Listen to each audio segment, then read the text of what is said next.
amigas e amigos do cooperativismo, sejam muito bem-vindos. Estamos aqui com mais um Conversa com JC.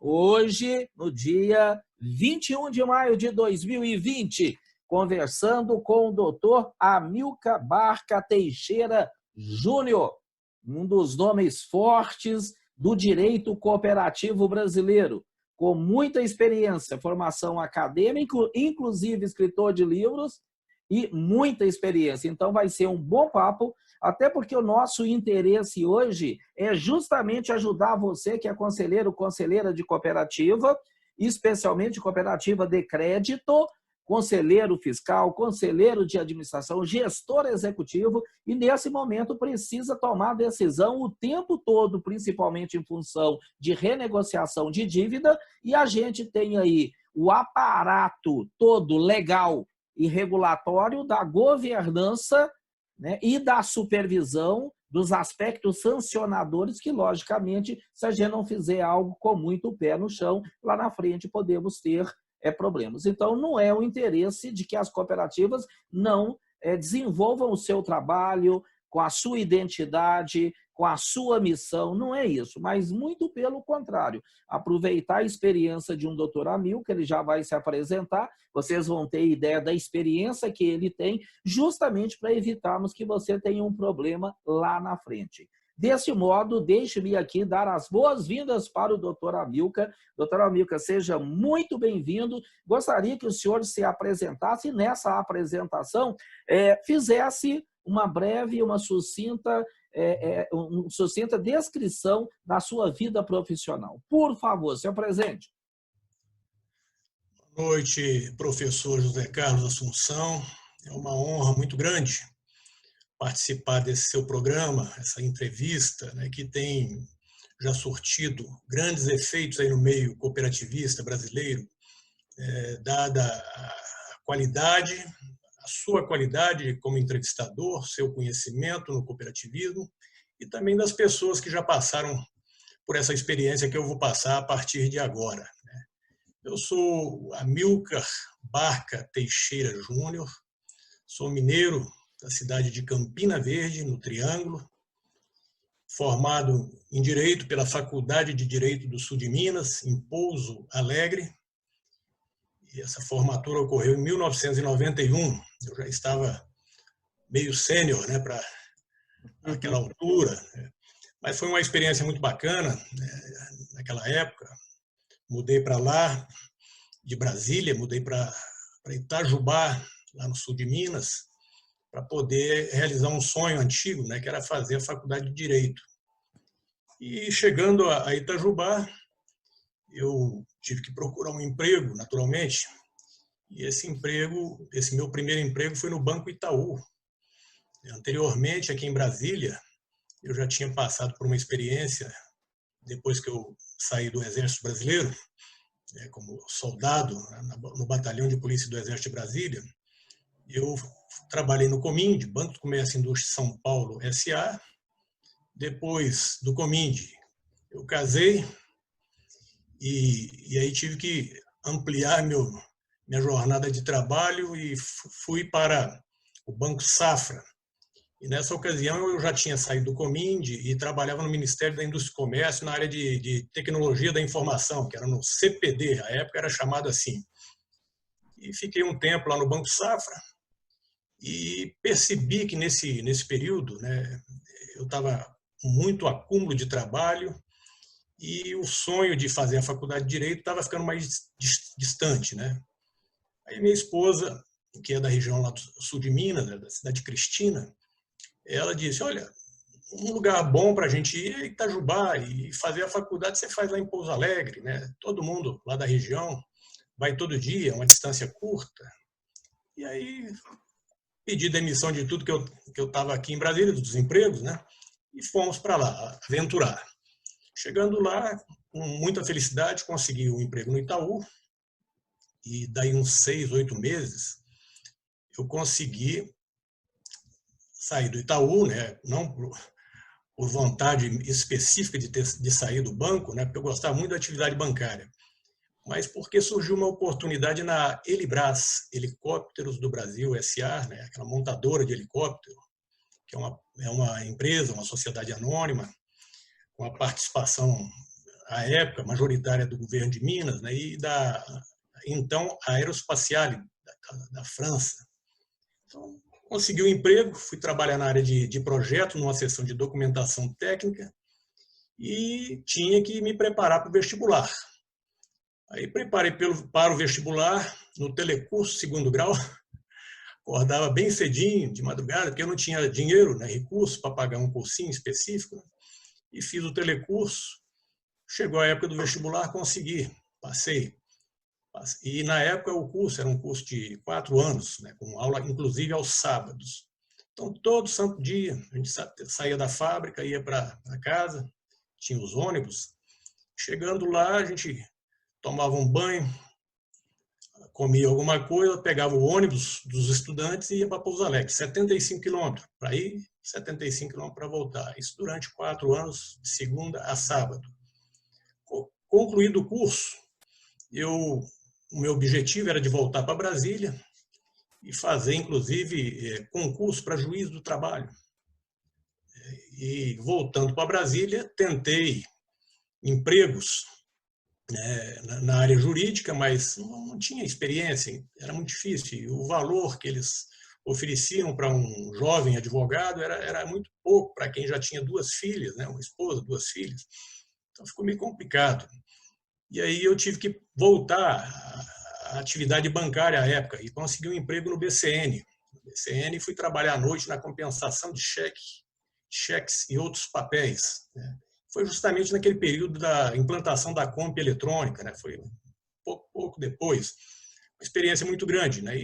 E aí eu, no banco à noite, durante o dia, eu comecei a me esforçar para aprender essa profissão, né, de advogado. E surgiu algumas oportunidades e a maioria delas era para fazer atendimento à cooperativa de trabalho. Eu assustei com isso, né? Porque eu nunca tinha ouvido falar de cooperativa de trabalho. Eu falei, meu Deus do céu, o que esse povo está falando? E lembrava lá das nossas gerais, né? Das cooperativas de leite, né? Que são tradicionais até hoje, né? Mas como eu vi que procurava os colegas de escritório, ninguém sabia dizer o que era cooperativa de trabalho, eu achava isso muito exótico, muito esdrúxulo, né? Eu falei, olha, eu acho que é aqui que o negócio vai dar certo, né, na profissão. E comecei a procurar, pesquisei e até que vi que era aquilo mesmo. E comecei a dar algumas assistências, né, jurídicas a cooperativas de trabalho, né, porque naquela época, inclusive, tinha muitas delas, né? Hoje tivemos grandes baixas aí por conta de enfrentamentos, né, com o Ministério do Trabalho, né, a Secretaria de Inspeção do Trabalho à época, né, e Ministério Público do Trabalho. Isso perdura até hoje, né?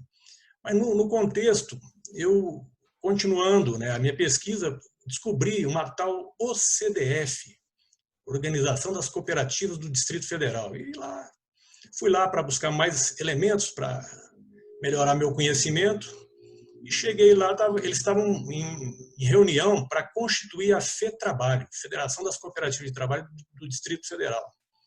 E eu me apresentei, o presidente à época, Roberto Marazzi, falou, não, senta aí, vamos conversar. E já me colocou na reunião e tinha uma minuta de estatuto. Daí a pouco ele me incumbiu de fazer a revisão, né, e melhorar aquele estatuto. No fim, eu acabei como conselheiro fiscal da FETrabalho. Isso por 2 mandatos, inclusive, né? E daí em diante, comecei a participar de alguns treinamentos. Na época, tinha uma discussão enorme, né, de PIS e COFINS, né, nas cooperativas. E aí eu comecei a ter muito relacionamento com o cooperativismo de crédito aqui do Distrito Federal, né? Inclusive, à época era a Secredif, né, que o Miguel até mencionou, que foi diretor lá, antes de ser presidente agora de todo o sistema Sicob, né? Eu estou falando do Miguel, gente, porque tem um outro vídeo que está também no canal do JC que você pode ver. Miguel, atual presidente dos conselhos de administração do Bancob e do Sicob Confederação. Pode continuar, professor. Pois é, e daí o negócio é tão rápido, né? As coisas aconteceram tão rápidas que depois de ter adquirido um pouco de conhecimento, um dia eu tinha que fazer uma palestra sobre a 9876, que é uma lei de viés previdenciário, né, que tinha incluído um inciso 4 no artigo 22 da Lei 8.212, a Lei de Custeio Previdenciário, né? E eu tinha que... Era lá no setor comercial sul, aqui no Distrito Federal, aqui em Brasília, e chegando lá eu tinha esquecido a minha versão da lei. Aí já tinha notícia que lá no edifício Baracá funcionava a Organização das Cooperativas Brasileiras, né, a nossa OCB. Subi, acho que era quarto andar, salvo engano, subi e procurei o departamento jurídico, fui atendido pela Débora, que era a secretária do doutor Damasceno, né, que era o chefe do jurídico, mas no que eu chego lá e toco no assunto da lei, né, que eu precisava, que eu já conhecia relativamente bem essa lei, e ela falou, olha, eu vou imprimir aqui para você. Aí imprimiu a lei e disse, olha, o doutor Reinaldo Damasceno, ele está saindo aqui da UCB. Ele está saindo da UCB, ele passou num concurso e... Por que você não candidata a essa vaga? Eu falei, meu Deus do céu.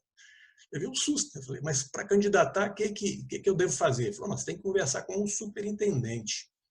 Eu falei, mas quem é o superintendente? Ela disse, o doutor Valdir Colato. À época, o presidente era o Dejandir Dal Pasquale. Isso antes da gestão do Márcio Lopes de Freitas, né? E aí ela imprimiu para mim e falou assim, você não quer falar com ele? Eu fiquei assustado. Eu falei, ó, quero, falo com ele.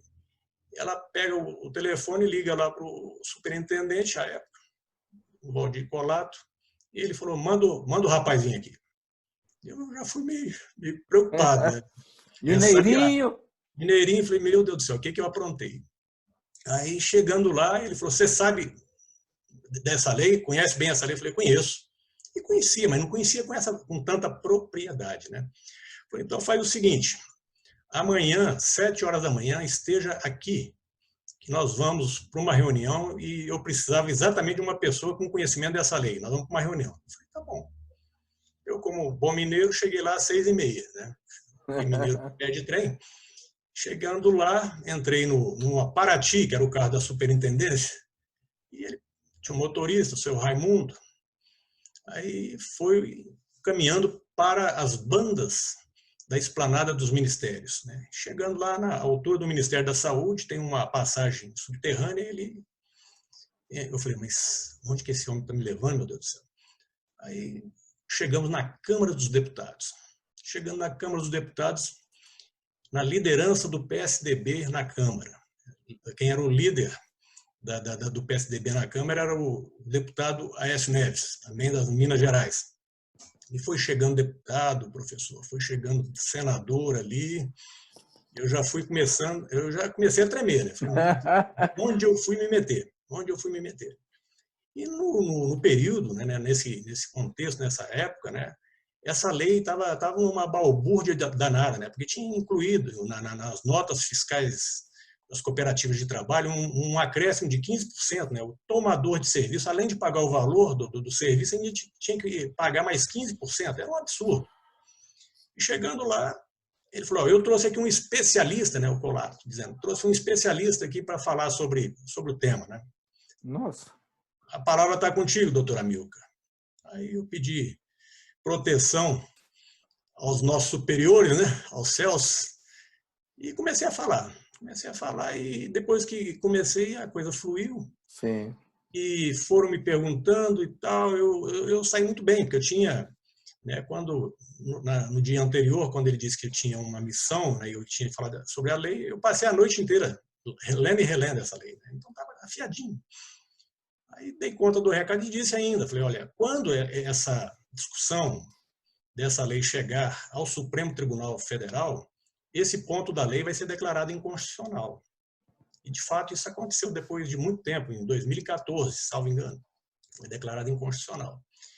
E, na volta para a OCB, ele já mandou ir para a sala dele, subimos juntos, né? Ele me entregou uma lista com os documentos para me contratar. Falou assim, você vai ocupar a vaga, você vai substituir o doutor Reinaldo. E aí comecei minha trajetória efetiva dentro do sistema, né? E foi um período muito rico, né? Muito importante. Eu acho que experiência igual a essa é difícil de ter, né? Passar pela consultoria jurídica aí da OCB, e o Sescop tinha acabado de nascer também, já estava funcionando e funcionava no mesmo prédio, né? Era o Valdir Juste, o superintendente. Isso foi no início de 2000, do ano 2000. E nesse ano, inclusive, o Sistema OCB realizou o Rio Cooperativo 2000, que foi o maior evento, eu acho que até hoje é o maior evento de cooperativismo, né, do mundo. Tivemos aí em torno de 1.500, 2.000 pessoas, né, do mundo inteiro, né, mais de 80 países. Foi uma coisa maravilhosa, né? Foi no Rio Centro, lá no Rio de Janeiro. E chegou a uma determinada altura, o superintendente, o primeiro superintendente do Sescop nacional, ele, por motivos particulares, né, ele pediu demissão. Salvo engano, ele era servidor da Embrapa. E nisso, estava no período já de final de mandato do Dejandir Dal Pasquale. Ele falou assim, eu não vou contratar gente de mercado, porque no mês de abril eu saio, no março, abril, né, que é a eleição, eu saio e eu vou buscar uma solução caseira. Aí me chamou e disse, olha, você vai ser o superintendente interino do Sescop, até a transição, até vir o próximo presidente. Nossa, quando ele me disse isso, eu já tinha muita noção, né, de o que é ser um ordenador de despesa, né, a responsabilidade, a fiscalização pela CGU, né, e também, no caso, né, de erros cometidos, né, isso pode virar uma tomada de conta, isso vai para o TCU e a coisa vai complicando. Mas não tinha como dizer não, né? Porque se eu dissesse não, ele podia até me demitir. Falei, tá bom. Só que eu passei 3 dias acamado, né? Depois da notícia, né? Quando eu vi o tamanho da responsabilidade, né? Mas assumi a equipe muito boa, tanto da OCB como do Sescop, na época, né? Deu um maior apoio e acabou que eu tive essa oportunidade na superintendência do Sescop e por lá passei até o término da gestão do Dejandir Dal Pasquale. Quando veio o ano seguinte, isso já em 2001, houve a eleição, a substituição, o presidente da Organização das Cooperativas de São Paulo, né, na época, o Márcio Lopes de Freitas, ele estava concorrendo com o Alfeu, de Minas Gerais, da Alceng, mas aí teve uma composição, o Alfeu desistiu da candidatura e acabou virando o vice-presidente. E fui, à época, deslocado, né, da superintendência da OCB para a superintendência da superintendência do Sescop para a superintendência da OCB. Fiquei um tempo lá, outra experiência extraordinária, né? Foi maravilhosa essa experiência e me deu oportunidade de conhecer todos os ramos, né? Na época 13 ramos, né? Hoje 7, a nova ordem, né? Promovida pelo Sistema OCB. E aí surgiu uma pós-graduação em gestão de cooperativas na Universidade de Brasília, na UNB. E o Sescop Nacional, o Sescop DF, que promoveu essa pós-graduação, ele ajudava, né? Financiava, acho que 85%. A gente pagava só uma partezinha miúda. Aí fui fazer essa pós-graduação e aí sim, aí deu um embalo danado na minha carreira de gestor de cooperativa e de advogado cooperativista, né? Porque olha, pós-graduação igual aquela tá difícil. A não ser uma da USP, que inclusive o senhor é professor, né? As minhas filhas, inclusive, foram suas alunas recentemente, lá na gestão, né, pós-graduação em gestão de cooperativas de crédito, né, a Marília e Mariana Ferraz Teixeira, né? Você lembra bem delas? Aí fiz essa pós-graduação e comecei a participar, inclusive, das reuniões especializadas do Mercosul, né, das cooperativas do Mercosul, e participando do Fórum Econômico e Social do Mercosul, né, junto com os governos, né, cada 6 meses, né, tem uma presidência pro tempore, né, Argentina, Paraguai, Uruguai, Brasil, e eu fiquei como representante do cooperativismo brasileiro nessas reuniões. Aí comecei a alargar, né, meu conhecimento no cooperativismo, conhecendo expoentes, né, do cooperativismo aqui do Cone Sul, professor Craconha, Daniel Bentancur, lá do Uruguai, e outros mais. Caio Silvério, do Paraguai, né, e daí em diante a coisa começou a andar mais rápido, né? aparece um evento na Europa, em Portugal, eu sou designado, fui lá representar o cooperativismo brasileiro, aí conheci, né, os cooperativistas portugueses e espanhóis, e aí começou a história, né? Aí, passado um tempo, a experiência foi muito boa, né, como executivo, mas eu percebi que aquilo ali não era a minha praia. Eu tinha estudado, feito um sacrifício danado, andado 150 km por dia para fazer a faculdade lá em Pouso Alegre, né, saindo de Itajubá, e falei, não, eu não posso continuar nesse contexto, né? E acertei lá com o presidente Márcio, saí e fui tocar minha vida como advogado, né? E tive a felicidade de entrar num escritório aqui em Brasília, um escritório que era composto por muitos, eu digo muitos não, quatro ministros aposentados do TST, e três deles, inclusive, tinha sido presidente da Corte Trabalhista, né? E tinha É um desembargador. doutorado. Era uma estrutura maravilhosa aqui em Brasília, né? Então, fiquei lá e me deram uma incumbência de criar uma carteira de cooperativas, né? Chegamos a ter lá como cliente 54 cooperativas de todos os ramos, né? Praticamente de todos os ramos. Aí voltei para a esfera jurídica, para a advocacia, e nisso a minha filha mais velha, Mariana Ferraz Teixeira, já tinha passado no vestibular, no CEUB, e ela virou estagiária do escritório e começou a engatinhar também com o direito cooperativo. E aí, logo que ela formou, eu saí do escritório e nós montamos o nosso escritório, né, que é o Teixeira e Ferraz Sociedade de Advogados, né? E logo em seguida, a mais nova, Marília Ferraz Teixeira, concluiu o curso também no CEUB. E todas as duas fizeram monografia de conclusão do curso, né, abordando temas cooperativistas. A Mariana falando sobre a 9876, falando da constitucionalidade da Lei 9876. Eu falei, filha, isso aí está errado. O Supremo vai dizer que é inconstitucional, mas eu tinha que respeitar, né, o entendimento dela. E ficou uma monografia maravilhosa, mas só que a conclusão, eu falei, a conclusão vai ser rechaçada logo que o Supremo apreciar essa matéria. E de fato aconteceu, mas o trabalho ficou muito bem feito.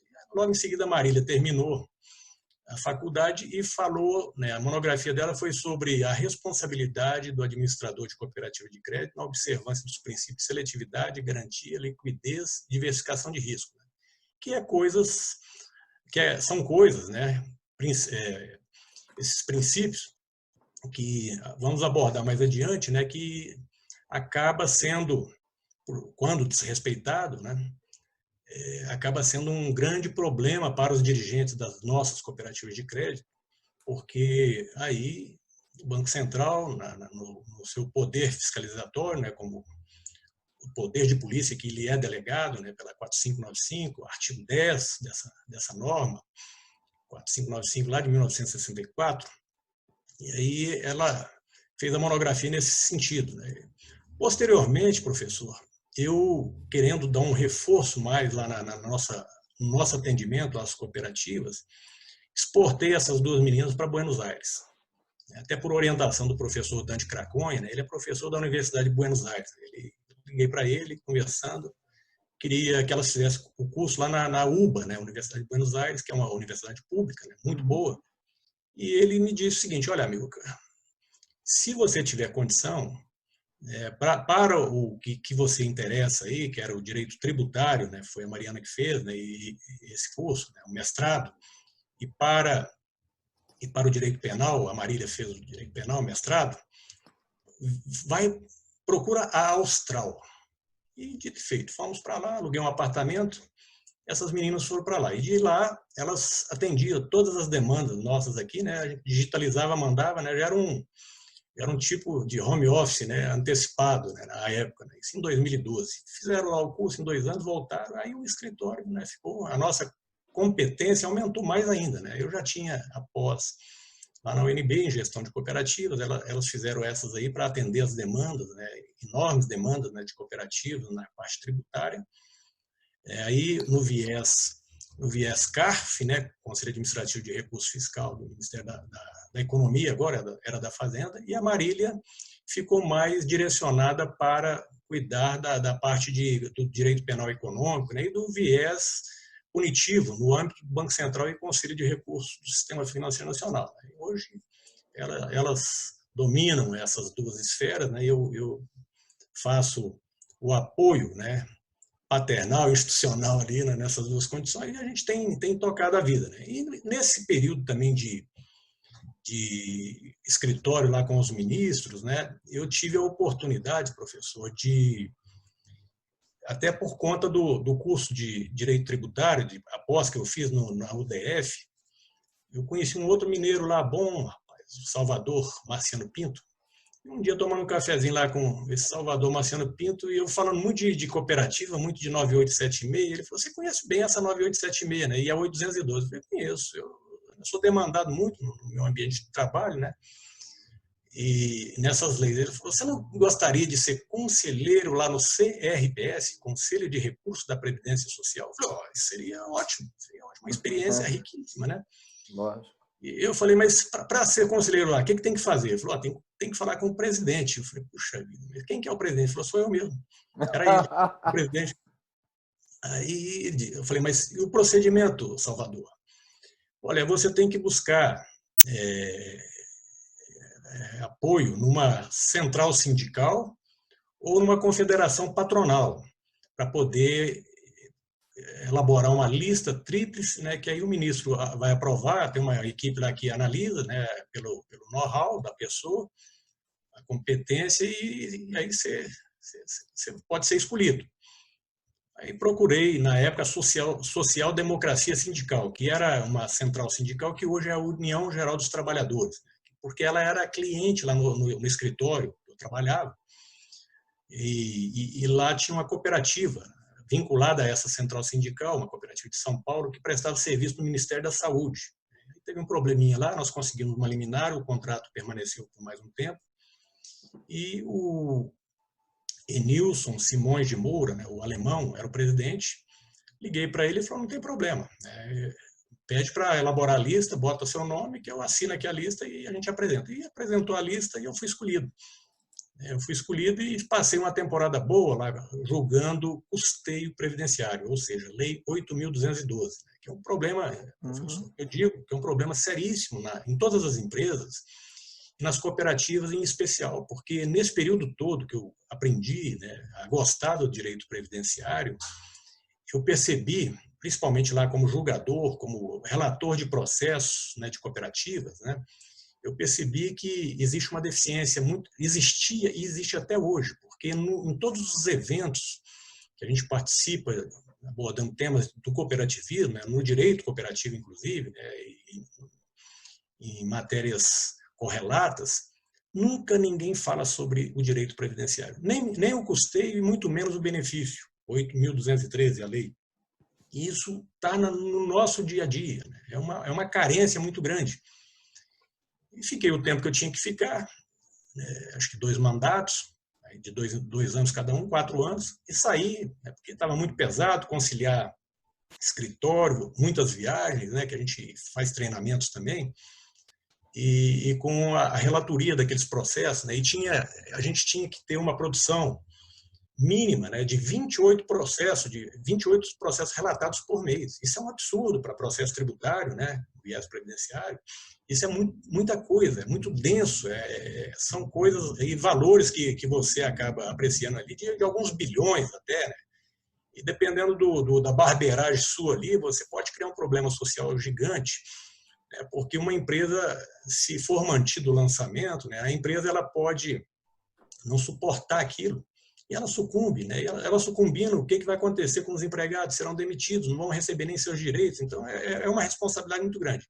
Eu saí por um tempo, mas em 2010 eu recebi um convite para voltar a essa esfera de atuação, né? Ou seja, em tribunal administrativo, na segunda e última instância do tribunal administrativo.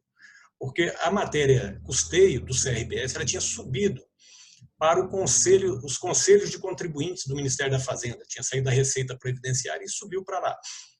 Subiu porque era literalmente subindo mesmo, né? Era lá embaixo no setor de autarquias, né? Aliás, o CRPS é ao lado, né? Colado ali no prédio da UCB, aqui em Brasília, né? E o Conselho de Contribuinte, o atual CARF, né, fica no setor comercial sul. Mas Teve a oportunidade, me chamaram, eu de novo procurei aí, não era mais a SDS, já chamava o GT, e me colocaram na lista tríplice, e por lá eu fiquei 6 anos, mais 6 anos e 2 meses, julgando as matérias. Tive a oportunidade de ser relator, de fazer alguns votos vistos, né, em temas abordando cooperativismo. No Conselho de Recursos da Previdência Social. Isso primeiro, né, depois no CARF, em Depois do segundo CARF, momento. Né. Que é o Conselho Administrativo de Recursos da Receita. Não é da Receita, é do Ministério da Economia. Né? Ah, ok.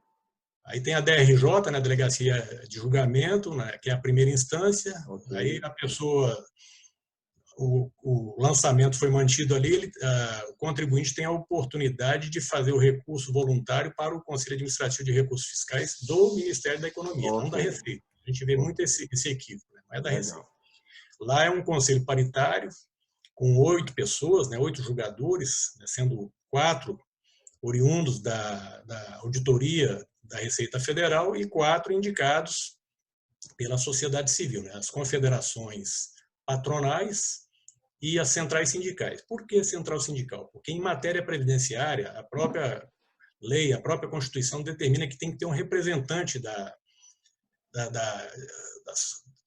de aposentados, da sociedade civil. Né? Então, por isso tem essa figura. Né? E a experiência foi uma experiência vasta, de 6 anos. Né? Julguei muita questão previdenciária lá envolvendo cooperativa de todos os segmentos, né? De todos os segmentos, e são matérias, né, que a gente ficava até triste, porque, a não ser algumas de crédito, pouquíssimas de crédito à época, né? Não sei hoje, né?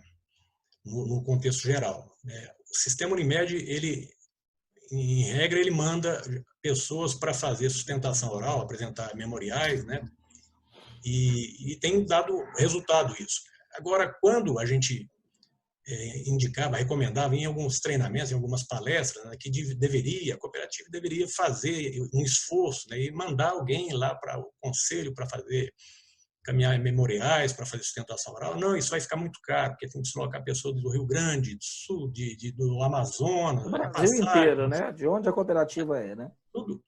Mas isso, né, é um erro, é um grande erro, né, porque a discussão na esfera administrativa ela é muito melhor do que na esfera judicial. Ela é muito melhor. E, uma vez julgado favorável na esfera administrativa, o processo acaba ali mesmo. Mas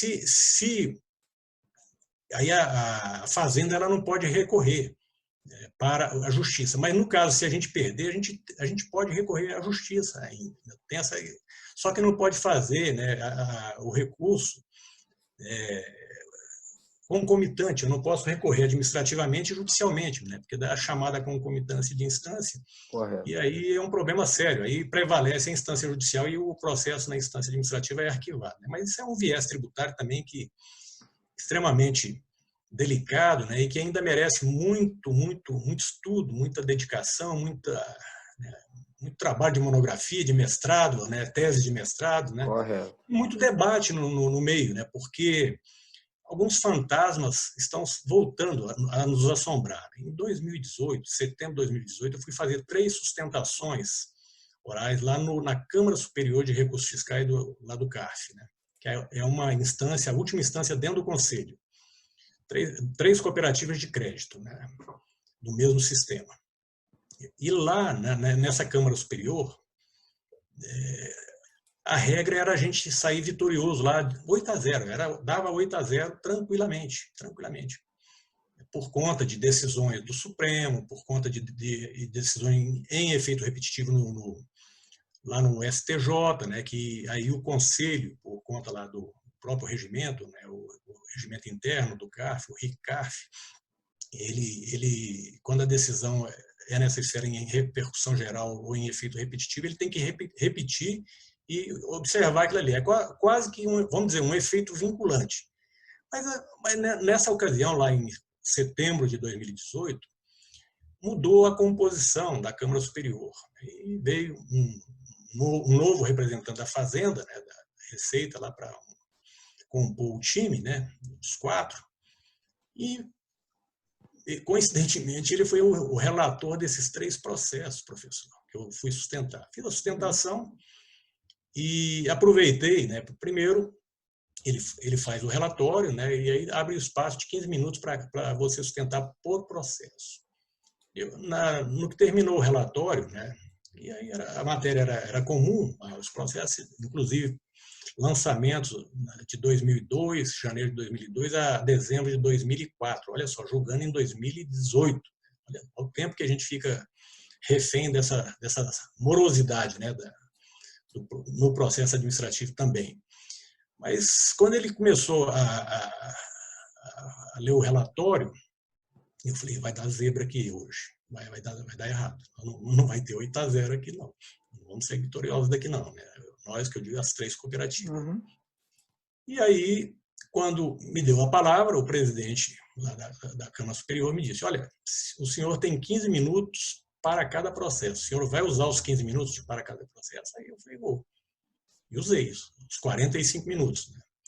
E fiz uma explicação lá de ponta a ponta, né? Mostrando que havia um equívoco ali, não conhecia o voto ainda não, mas só pelo relatório já percebia, né, que tinha uma mudança de entendimento ali, que isso não correspondia à realidade, considerando que as cooperativas né, operam distintamente das demais sociedades. Né? E terminou a minha fala, foi colher os votos. Aí teve um pedido de vista, aí não concluiu o julgamento naquele momento, né, em setembro. Aí, em outubro voltou automaticamente, e no que voltou, deu um empate, rapaz. Deu um empate.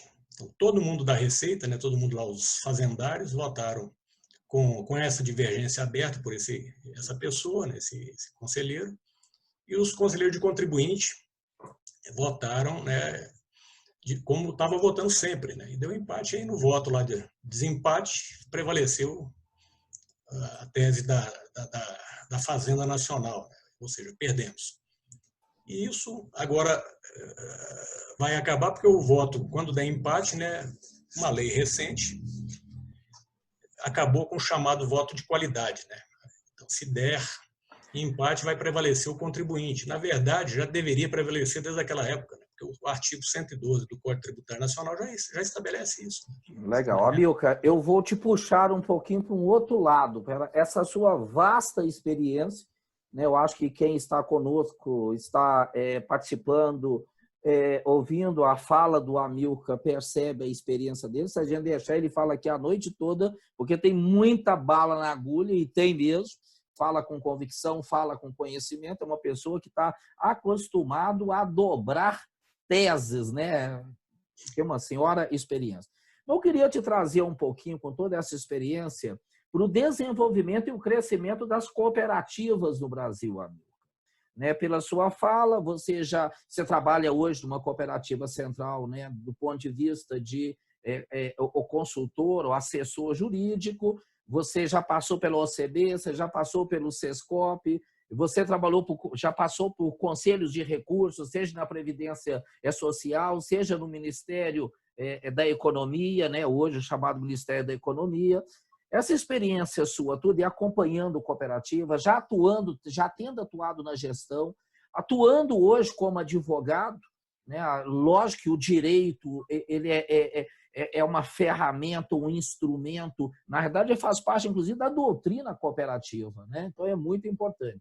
Como que você analisa, você é professor de governança, inclusive pelo Instituto Brasileiro de Governança Corporativa, como que você analisa, Amilcar, a evolução da governança nas cooperativas do Brasil? Professor José Carlos, eu vejo que nós demos um salto de qualidade muito grande. Lá nos primórdios, né, ainda no século passado, quando a gente começou a estudar esse fenômeno, né, quase que não saiu, direito cooperativo, a gente percebia, né,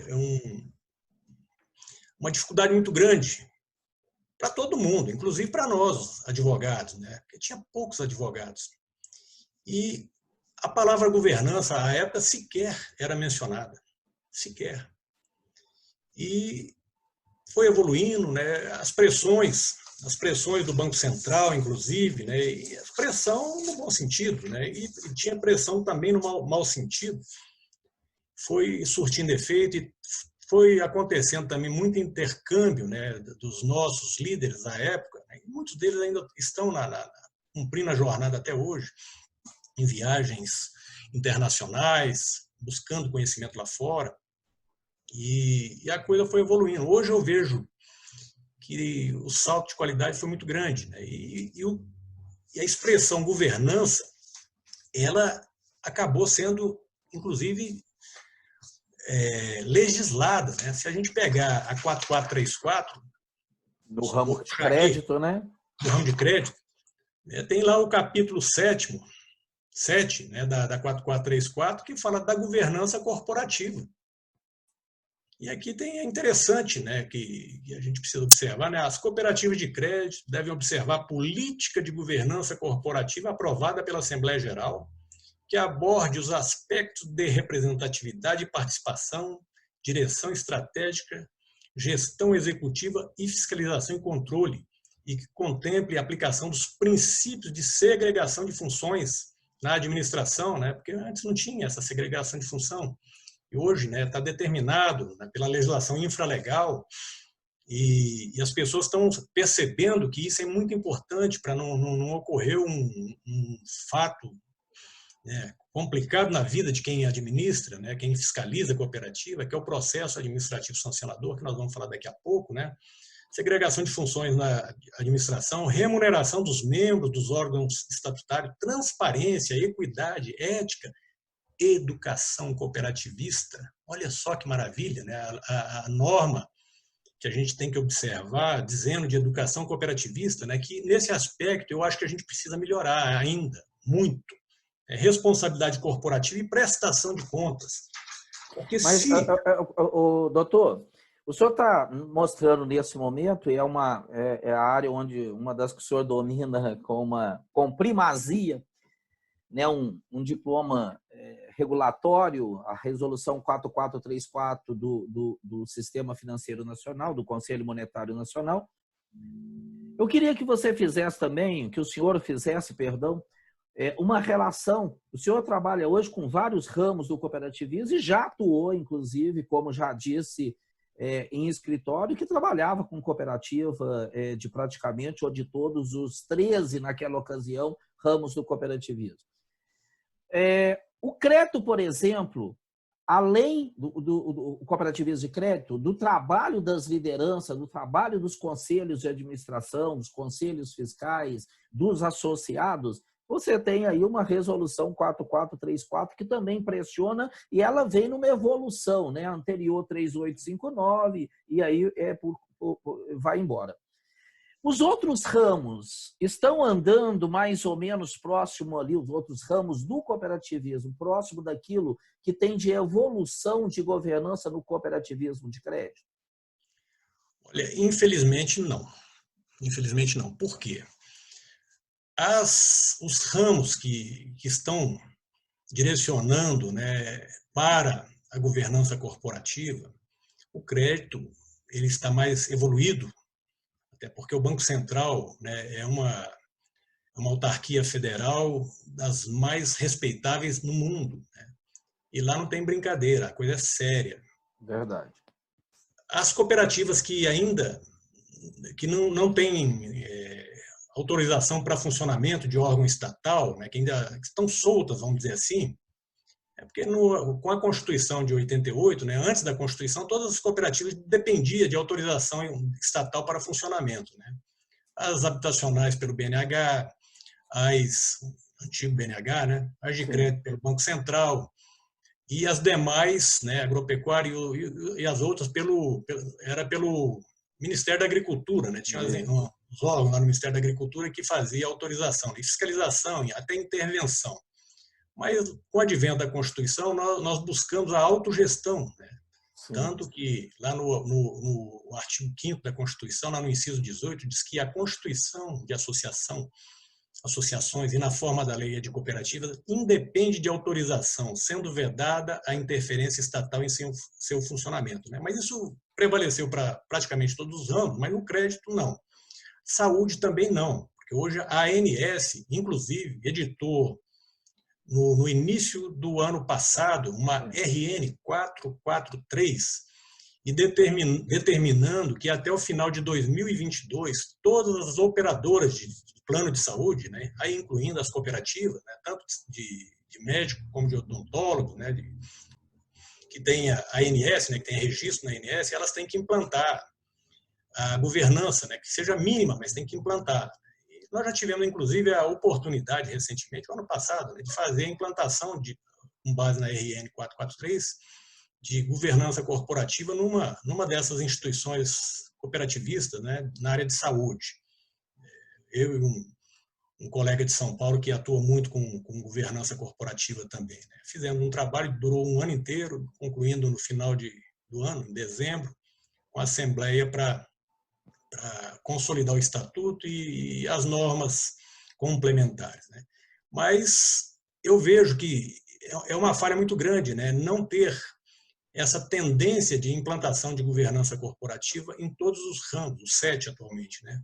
Seria, né, é um grande desafio e que seria prudente até que a nossa organização, né, a nossa Casa do Cooperativismo, a OCB, ela tomasse, né, as providências, né, e conclamasse os representantes dos ramos que ainda não estão obrigatoriamente incumbidos disso, para fazer, buscando inclusive a experiência, né, do crédito e do ramo saúde, né, para fazer a implantação, porque isso é fundamental. É fundamental porque, não tendo uma governança adequada e não tendo segregação de função, né, para afastar o conflito de interesse, a contaminação de um ramo X pode contaminar, né, pode alcançar todos os ramos, né, porque sempre que uma cooperativa sucumbe, quer de crédito, quer de saúde, né, quer de trabalho, educacional, o efeito é muito devastador para o sistema. Né? E todo mundo faz questão de dizer, olha, cooperativa isso não funciona, isso é uma bagunça, mas não é bem assim, funciona muito bem. Não é bem assim, não. Porque se todos praticassem uma boa governança, né? Porque que é governança, professor? O que é governança? Né? Para a gente simplificar, né? Porque quem está nos ouvindo, ou quem vai nos ouvir, pode falar, mas que diabo é isso? Governança não é uma coisa que surgiu ontem no mundo contemporâneo. Governança é uma situação que surgiu muito tempo atrás na Grécia, na antiga Grécia. Governança nada mais é, né? Governança é kubernein, no grego, no antigo grego. E o que significa governança? Dirigir. Simples, resumindo em uma expressão, dirigir. Então, nós temos que ter bons motoristas, bons pilotos, né, para dirigir as nossas entidades cooperativas. Agora, não é só dirigir, né? E para dirigir você tem que se habilitar. Como que você se habilita? Estudando. Não tem outra forma. Suando, né? Frequentando a escola, suando, fazendo estudando curva, e experimentando. Experimentando. E no caso, governança, né? Aí outro dia no treinamento aí, mas professor, mas como é que funciona isso na prática? Quem é o órgão de governança numa cooperativa? Eu falei, olha, o órgão de governança é o conselho de administração e se ela tiver um CEO, ele também compõe essa estrutura de governança. Aí vou explicar para eles, né? Olha, essa estrutura de governança, o conselho de administração, ele representa os proprietários, os donos, ou seja, os cooperados. Aí ele tem a incumbência de criar as políticas, as estratégias para a cooperativa, qualquer que seja o seu ramo, para ela poder sobreviver e dar respostas, de preferências positivas, aos seus proprietários, ou seja, aos cooperados. Aí contrata uma pessoa que pode ser extraída do próprio corpo societário ou pode vir de mercado. Né? Que hoje em dia a tendência está sendo trazer as pessoas de mercado para essa função de CEO. Né? Ou formar na cooperativa, né? Muitos são formados, né? Mas eu conheço várias cooperativas que optou por buscar gente no mercado. É legítimo. Experiência, né? Eu até acho que deveríamos dar valorizar a prata da casa. Tem gente muito experimentada dentro da cooperativa. Mas, Amilcar, eu acho que muitas vezes os especialistas, os profissionais do cooperativismo não estão percebendo as possibilidades de ascensão que o crescimento e desenvolvimento do cooperativismo está gerando e, consequentemente, não estão se preparando, o que leva as cooperativas, em algum momento, a buscar gente lá fora. Eu também acho que isso é correto. Mas vamos já colocar a pessoa, e até para eu responder, né, a pergunta lá do aluno, né, que foi respondida à época, eu só estou trazendo o assunto aqui. Sim. Mas só que você traz essa pessoa para fazer essa ligação entre a estratégia e o chão da fábrica, vamos dizer assim, para os trabalhadores, né, os empregados da cooperativa, né, na baixa, média, alta gerência para baixo ali, para cumprir, né, aquilo que está previsto no objeto da cooperativa, no caso do crédito, né, as operações de crédito. Mas acontece que em muitas situações eu já percebi, em alguns casos, que essa pessoa que faz essa ligação, né, incumbida de conversar com a cúpula, com a governança e cobrar lá de baixo, né, as coisas, né, do dia a dia, as operações, essas pessoas elas acabam confundindo, principalmente aqueles que não têm a experiência de cooperativa, né, e eles acabam confundindo muito e fica trabalhando mais em benefício próprio do que em benefício dos proprietários. Então, tem o principal. Quem que é o principal? O órgão de governança. Ele é o quê? Ele é o agente que faz essa intermediação. E quando existe esse conflito, que ele está defendendo mais o interesse particular do que o interesse dos proprietários, aí gera aquele chamado conflito de agência. Isso é terrível. Mas uma situação, essa pessoa extraída do corpo societário e essa pessoa trazida do mercado, qual seria a melhor opção? Na minha opinião, eu vou dizer. Eu ainda opto por buscar a pessoa do mercado, porque aquele que é associado, quando ele, vamos dizer, descumpre os mandamentos, né, para tirá-lo do cargo, e aí ele vai voltar à situação anterior, mas ele continua associado, ele continua dono. Então eu vou estar comprando uma briga com o próprio dono.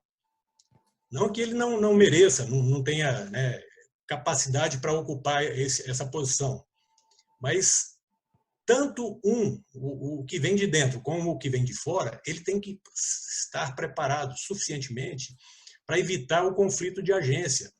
Os que vêm de fora, professor, eu vou te dizer, eles causam, em muitas circunstâncias, os grandes problemas dos processos administrativos sancionadores, hoje regulado pela Lei 13.506, de 2017. Tá. Antes de você até começar a caminhar nessa lei, deixa eu te perguntar uma coisa. Com toda a experiência que tens, né, de OCB, de estruturas ligadas ao cooperativismo, de organizações e instituições,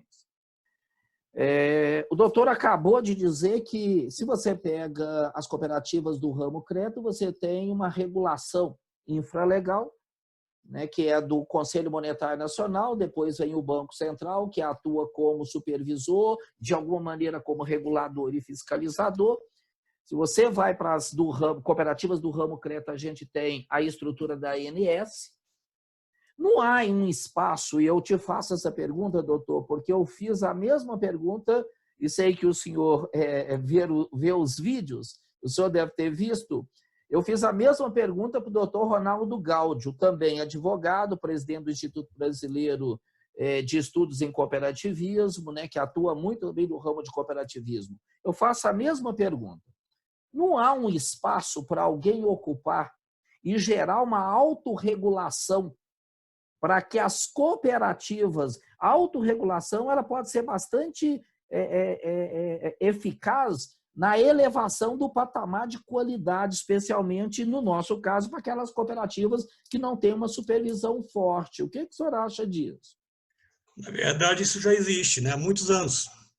O Sescop, né, que eu tive a oportunidade de ser o segundo superintendente do Nacional. Esqueci de falar, eu ainda fui superintendente do Sescop aqui do Distrito Federal também, por um tempo, período, foi muito curto.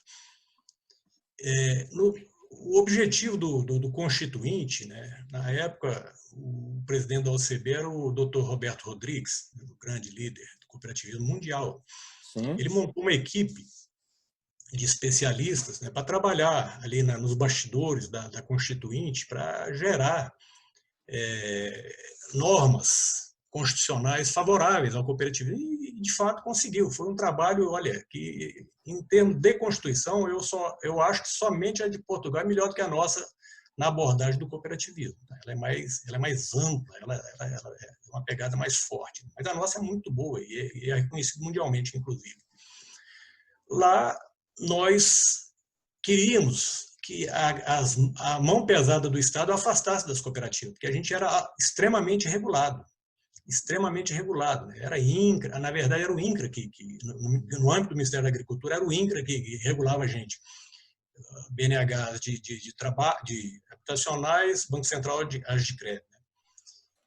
O sonho da OCB à época era de afastar essa mão pesada. E conseguiu, né?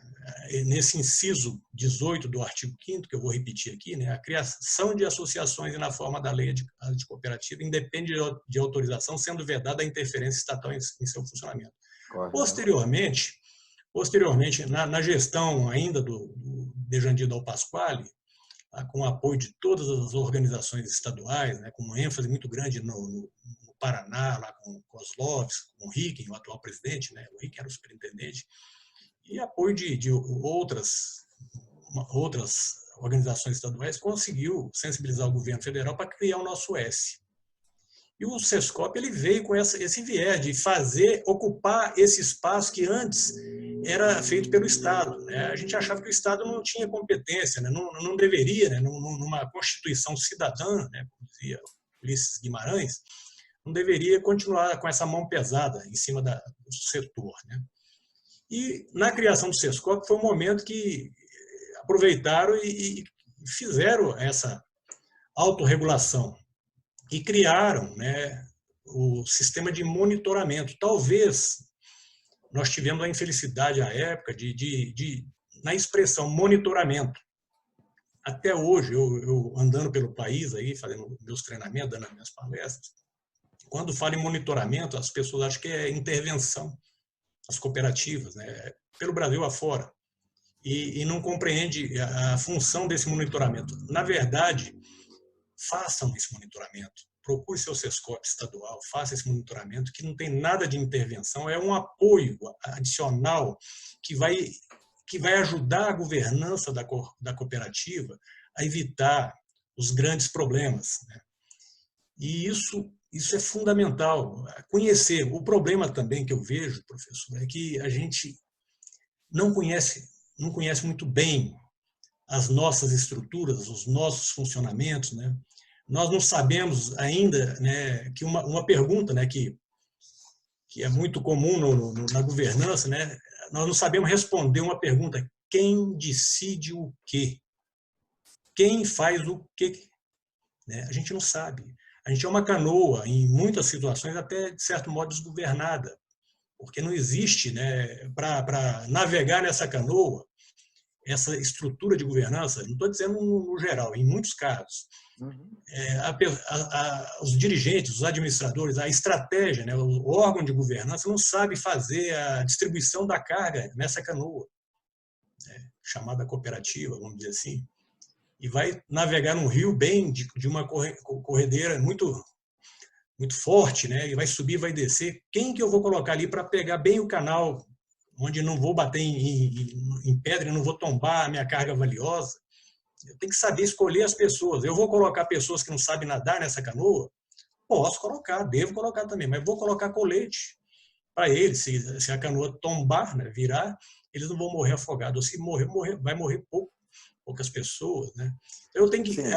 O administrador, quem está ali na estratégia, né, na estrutura de governança, ele tem que conhecer essa estrutura cooperativa por completo, Ele não Não pode... tenho dúvida, doutor Amilcar, mas tem uma coisa também, por eu defendo muito, ou se não tem uma regulação externa, em vários setores, inclusive no Brasil, a autorregulação tem sido muito interessante. E o senhor traz uma informação bastante adequada a este momento, a essa discussão, inclusive do ponto de vista do objetivo do SESCOP, né? No sul do país se fala SESCOP, né?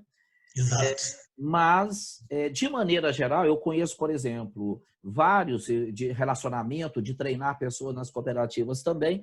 Você tem algumas das estruturas estaduais do serviço do SESCOP que acaba fazendo um pouco dessa regulação do ponto de vista, por exemplo, eu cito o Paraná, né? Eles têm um programa de autogestão que se aproxima muito disso do que o senhor chama de monitoramento. A lei chama de monitoramento, de ir até as cooperativas, de fazer a apresentação, mostrar os indicadores. No entanto, se não tiver uma regulação ou autorregulação que não tenha um código a ser seguido, também não adianta nada. Se não tiver sanção, também não adianta nada, né? Quer dizer, regulação tem uns componentes que fazem parte dele, que se não houver, e não existe, então, um padrão de atuação dos SESCOPs em relação a isso. Alguns fazem alguma coisa, alguns até bastante interessante, mas de maneira geral não é o que você vê e, consequentemente, as cooperativas não têm, e o senhor já acabou de dizer isso mesmo, saindo do crédito, saindo do pessoal do ramo saúde, não tem uma regulação de alguém que chega, ó, a partir dessa linha você não pode passar, e se passar tem a sanção XPTO, que é o próximo assunto que nós vamos entrar, né? E isso acaba, e aí cai numa outra coisa que o senhor falou, que é o conflito de interesse. Conflito de interesse pelo IBGC e até pela OCB, em função do documento existente de governança hoje, é quando alguém não é independente em relação ao assunto em discussão, a um tema em debate, e pode, de alguma maneira, ou influenciar ou tomar alguma decisão de modo contrário aos interesses da organização. Qualquer pessoa, inclusive nós dois, se não tivermos regras a sermos seguidos, em algum momento a gente puxa como que o pessoal chama, né? A gente puxa a coisa para o nosso lado. O pessoal fala de puxar o braseiro, né, para o lado da sardinha. Então, eu acho que aí há um espaço muito grande que ou o SESCOP, que já veio com essa finalidade também, ou, não sei, haveria espaço para ser melhorado. É a minha percepção, doutor. Mas o problema que eu vejo, né, o SESCOP é uma entidade civil, né, ela não é uma entidade de Estado, vinculada a um ministério, né?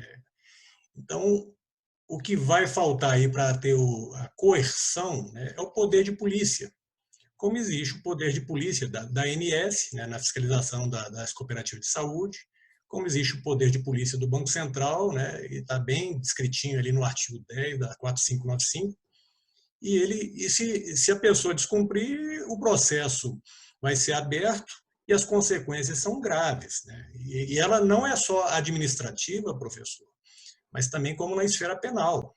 Sim. Porque no caso do crédito, né, que a gente está dando mais destaque, que é o crédito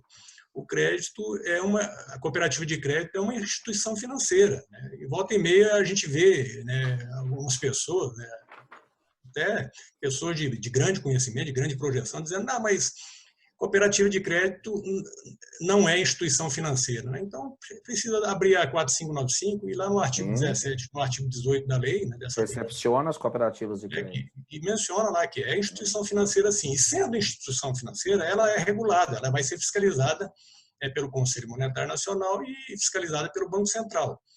E quando eu digo que a fiscalização do Banco Central ela é muito boa, eu faço uma comparação da fiscalização do Banco Central com a da Receita Federal. Posso fazer isso com propriedade, porque como julgador de segunda instância administrativa, né, eu apreciava o trabalho, eu julgava o trabalho inicial, né, a ação fiscal aberta por um auditor da Receita Federal. E nas nossas sessões de julgamento, né, eu participei, sei lá, de mais de 15 mil processos, né, no total, julguei 15, 20 mil processos durante esses 10 anos e 2 meses, né? Numa sessão, a gente anulava vários processos por falha cometida pelo agente público, lá, a autoridade, né, lançadora, né, o auditor da Receita Previdenciária inicialmente, lá no CRPS, depois o auditor da Receita Federal, quando já estava no CARF, né? gente anulava, tinha sessão que a gente anulava 5, 8, 10 processos. No Banco Central, a gente faz defesa, né, nesses processos sancionadores há muitos anos. Eu nunca consegui fazer uma preliminar, nós lá do escritório, conseguimos fazer uma preliminar de nulidade num processo sancionador do Banco Central. Não consegue, porque a equipe do Banco Central, eu digo para você, eu já trabalhei em 2 ministérios. Esqueci de falar que meu primeiro emprego, né, quando eu ainda era menino, foi Se no Ministério da deixar, só fica Agricultura. aqui a noite toda falando dos seus empregos. Foi no Ministério da Agricultura, tinha 14, 15 anos, né, na época do ministro Alisson Paulinelli, mineiro também, né, diga-se de passagem. Mas nos processos do Banco Central, né, não consegue anular, não consegue mesmo, né, porque é muito bem feito. Né? E uma vez, numa reunião interna lá que a gente participou, eu perguntei, mas escuta, mas como é que vocês dominam tanto aqui a base legal? Né? E vocês não são advogados, né? E o concurso do Banco Central para nível superior independe do curso que a pessoa fez. Né? Matemática, engenharia, tudo passou para dentro. Né? Mas naquela altura, né, a pessoa, o chefe do setor lá me disse, falou, só que todo mundo que entrou aqui, que não era advogado, todo mundo fez curso de direito. Todo mundo tem formação jurídica também. Né? Agora imagina, que beleza, né? Então não dá para brincar. Né? O pessoal do crédito tem que ficar muito atento com relação à fiscalização e tem que, né, o compliance, né, que é o quê? Conformidade. Ele tem que observar as normas emanadas, né, do poder competente, né? Senão vai sofrer o constrangimento. E olha, o processo sancionador, professor, ele é muito... Só quem passou por ele sabe o quão difícil é esse negócio. Eu tenho uma história, uma situação que ocorreu, iniciou em 1998, isso na esfera administrativa. Ela, em 2017, no final de 2017, aqueles dirigentes, né, executivos daquela cooperativa foram julgados pela Justiça Federal em primeira instância e foram condenados a 11 anos, 10 anos, 7 anos. Né? Agora, e aí o processo sobe para o TRF, da primeira região, né, que é aqui na base do TRF1. Sobe para cá, já subiu. Tanto o recurso do Ministério Público como dos próprios apenados.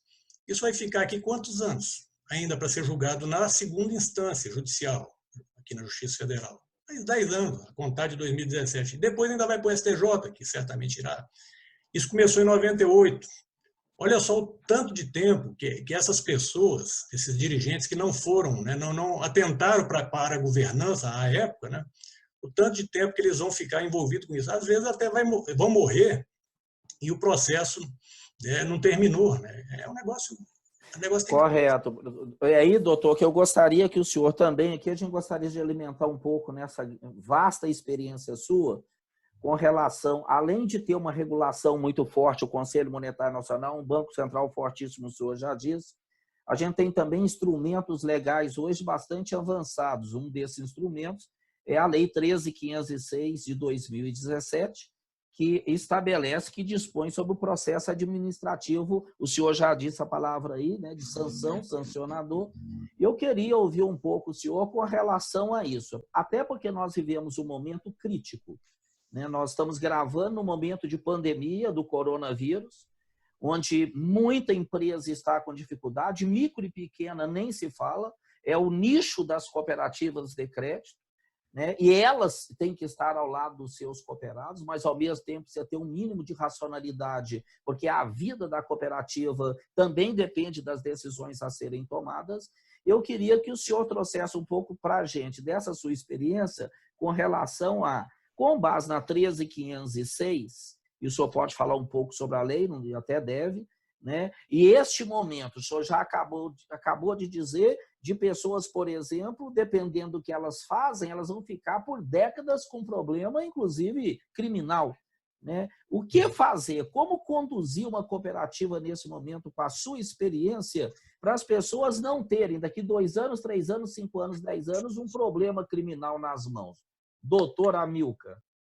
Olha, o momento ele é preocupante por vários motivos, né? Principalmente no quesito saúde, né? Que se a gente descuidar, daqui a pouco a gente não vai ver o desenvolvimento aí dos filhos, dos netos, né? A gente pode ser surpreendido aí com uma antecipação aí de uma coisa que eu não vou nem falar o nome aqui, né? Mas nós temos que, mesmo com alguma flexibilização hoje do Banco Central em relação às operações de crédito, né, atendendo o momento pandêmico, né, não vamos fazer oba-oba. Se você perceber, e você já percebeu, nós já até conversamos sobre isso, né, com tudo que está posto aí pelo governo federal, e inclusive pela autarquia, o Banco Central do Brasil, os bancos convencionais estão reticentes a eles, não estão emprestando dinheiro aleatoriamente. Eu acho que, inclusive, estão dificultando os empréstimos. E aí a gente tem uma tradição, né, de que no momento de crise, né, é o momento de crescimento da cooperativa. E, de fato, isso tem acontecido ao longo da nossa existência no setor. Né? Mas só que o crescimento ele tem que ser um crescimento com qualidade. Eu tenho que continuar respeitando, né, as regras, o compliance, né, tem que estar em conformidade com as normas, porque a flexibilização não implica oba-oba. E se a gente imaginar que vai crescer, cresce, mas sem qualidade vem a punição lá na frente. Nós temos a realização de operação, tem que observar as normas de boa técnica e gestão de segurança operacional. Tem que continuar observando tudo isso. Nós temos que estar atentos à resolução 1559 de 88, que lá na linha A, no item 9 dessa resolução, está dizendo o seguinte: é vedado às instituições financeiras realizar operações que não atendam aos princípios de seletividade, garantia, liquidez e diversificação de riscos. Aí eu vou e descumpro esse preceito infralegal, que regulamenta, naturalmente, a lei de regência, né, do sistema financeiro, com condutas, principalmente na concessão de empréstimo a clientes com restrições cadastrais, com ficha cadastral desatualizada, com incorporação de juros e encargo de transação anterior quando da renovação de operações. Isso acontece todo dia, praticamente em todas as cooperativas. E vou mais, falta de retenção e recolhimento de imposto de renda. Olha só, nesse caso aqui, é caso concreto, isso aqui eu estou citando partes de acórdãos do CRSFN, ou seja, do Conselho de Recursos do Sistema Financeiro Nacional. Nesse caso aqui, eu acompanhei o julgamento, inclusive, falta de retenção e recolhimento de imposto de renda. A fiscalização do Banco Central esteve na cooperativa e percebeu que ela não estava recolhendo os impostos de renda. O que ela fez? Porque a obrigação é dever legal. Oficiou a Receita Federal. Mandou um ofício para a Receita Federal e abriu um processo sancionador aqui e abriu um administrativo fiscal lá na Receita Federal para essa cooperativa. E nesse caso aqui, também mais grave, desvio de recursos financeiros por meio de simulação de despesas. Esses casos que o senhor está dizendo são os mais frequentes, doutor Amilcar? Não, são os mais frequentes, né? Descumprir os princípios, né? Esses 4 princípios. O senhor poderia voltar lá no primeiro, novamente, fazendo favor? Perdão, mas eu acho isso tão importante. Vamos lá. Concessão de empréstimo a clientes com restrições cadastrais.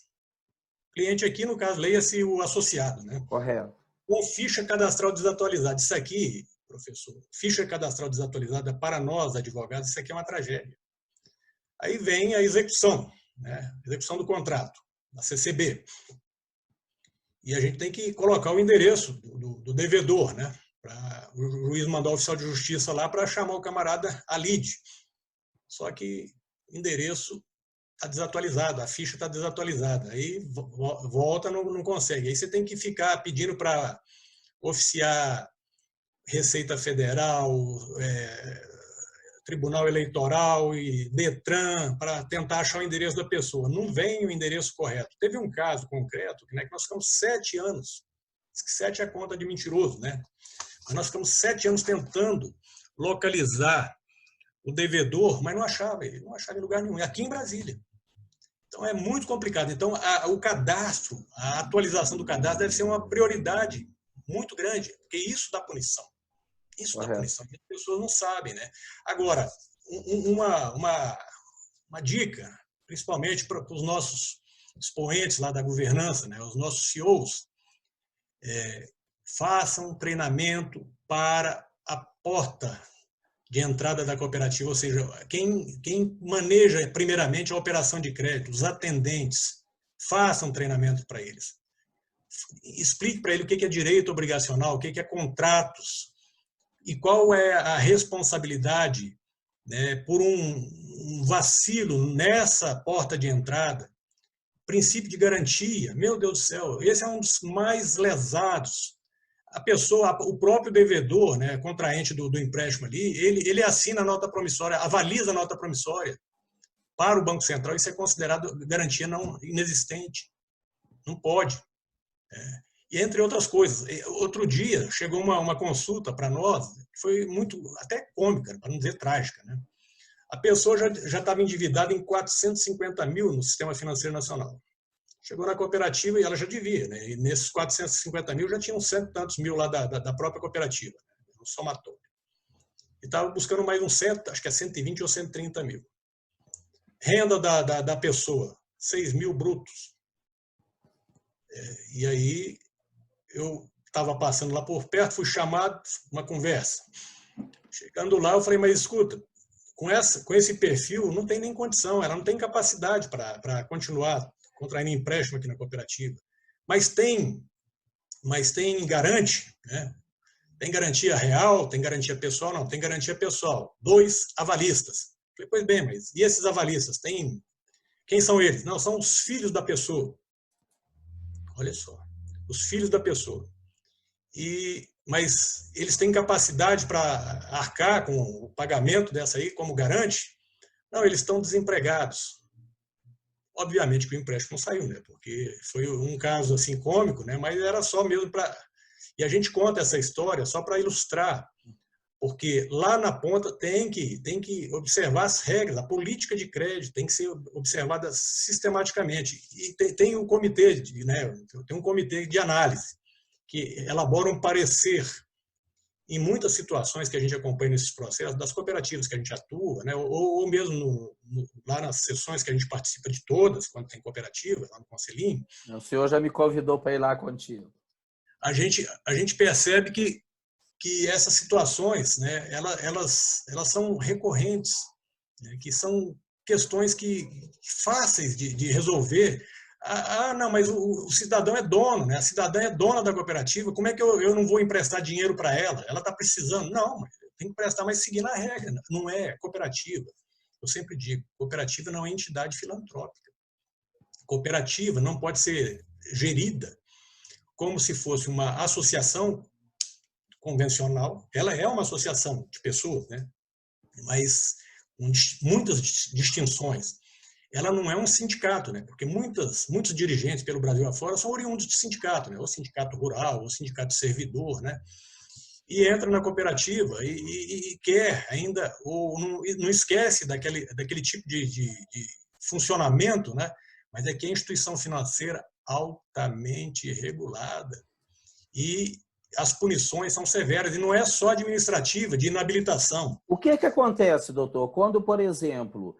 logicamente que para uma pessoa chegar no ponto de receber uma sanção, há um processo administrativo conduzido pelo Banco Central, ele chega a uma determinada conclusão de que a lei foi transgredida, de que a pessoa fez o que não deveria, há um enquadramento administrativo.